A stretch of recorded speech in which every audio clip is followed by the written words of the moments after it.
is nicknamed the Cigar City, a title it's earned over the last 138 years. Just outside of downtown Tampa is Ybor City, Tampa's historic Latin quarter, with its brick buildings and roosters roaming the streets. Walking into Ybor City is like walking back in time. The buildings and the architecture just scream history.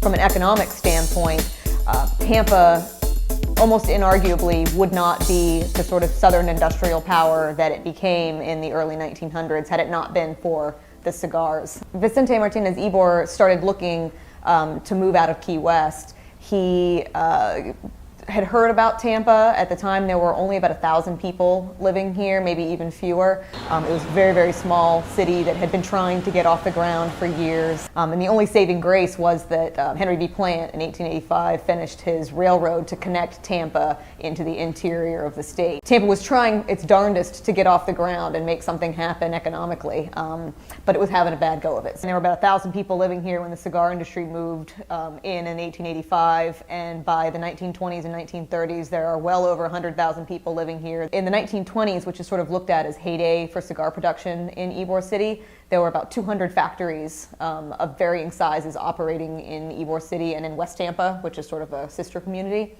And they were producing like 500 million cigars annually, which is sort of this crazy, staggering number of cigars. And that sort of production is what earned Ybor City and Tampa the name the cigar capital of the world. Just how far does an Ybor City cigar go? All over the world. If you're looking at modern brands that are still in some capacity either produced here or distributed through here, so you're looking at J.C. Newman, Arturo Fuente, and Tampa Sweethearts, those brands are everywhere. Those are international brands. Don Vicente Martinez Ybor died in 1896. The city honored his legacy with a lavish funeral procession. It was a big deal.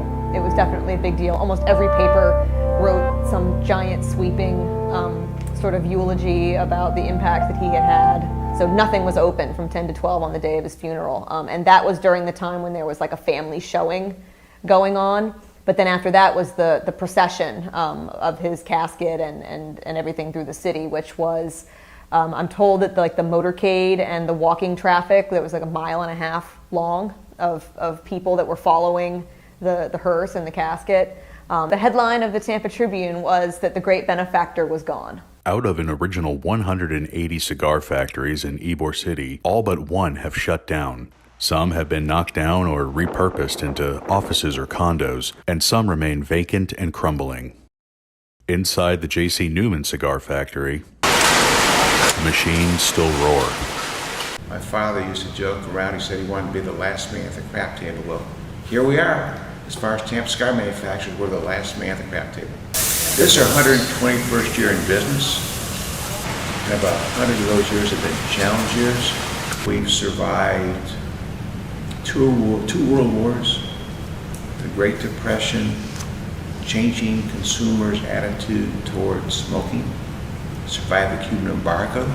We've survived smoking bans. But today, we are the only one left making cigars in Tampa.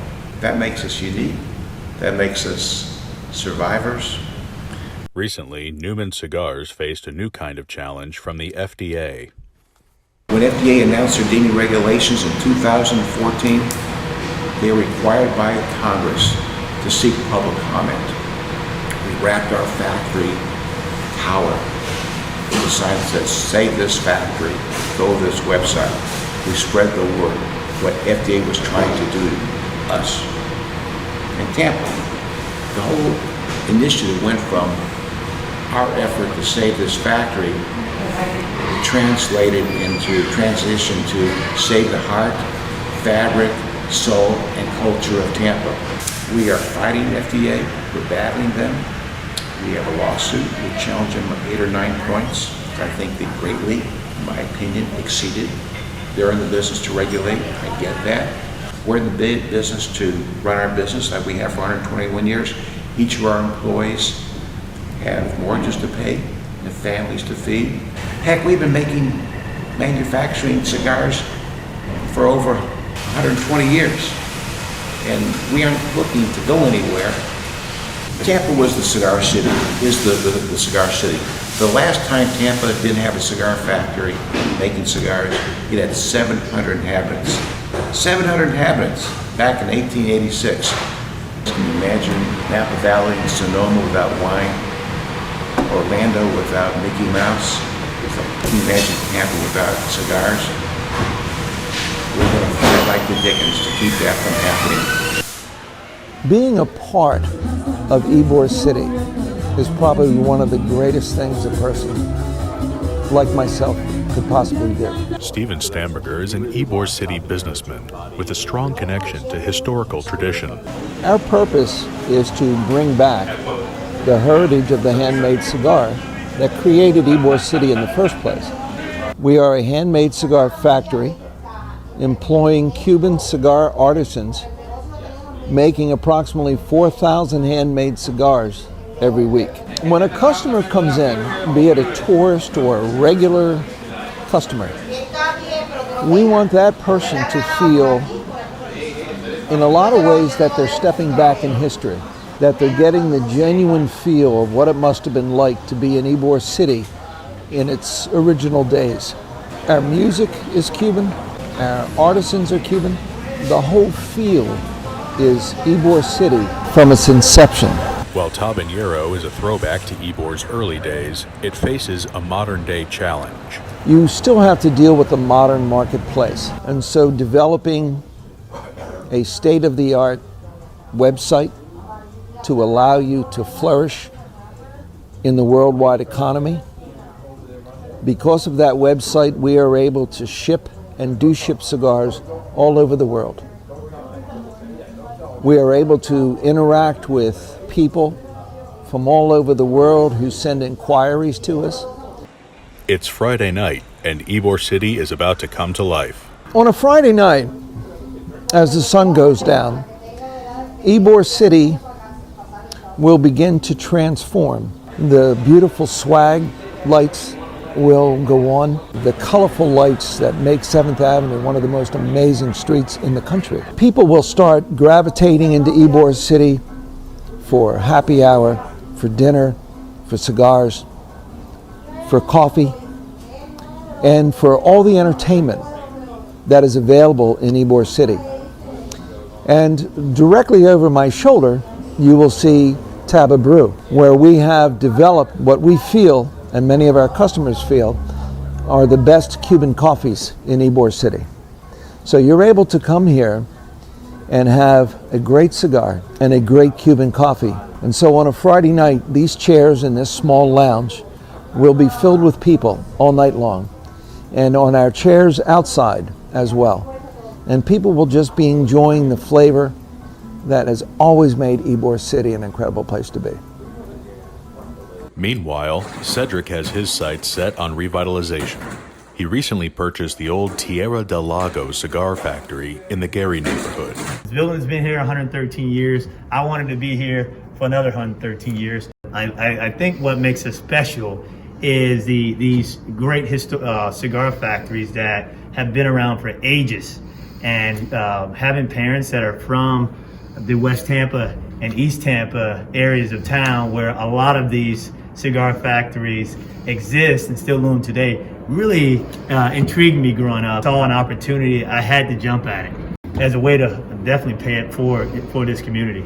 As much of this historical perspective we can hold and we can hold on to and keep forever will really keep Tampa the place that a lot of people call home. My goal with this building is to have it as an anchor for this Gary community, a place where all can come and share in, whether it's a wedding, whether it's a banquet, whether it's a town hall, whether it's a company having a retreat.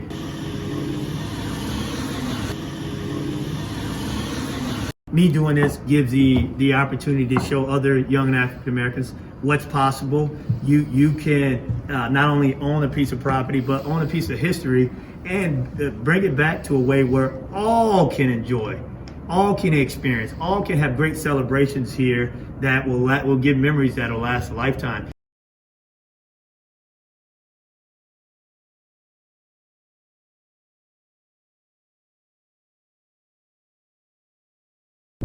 This is Tampa's history. We are known as Cigar City.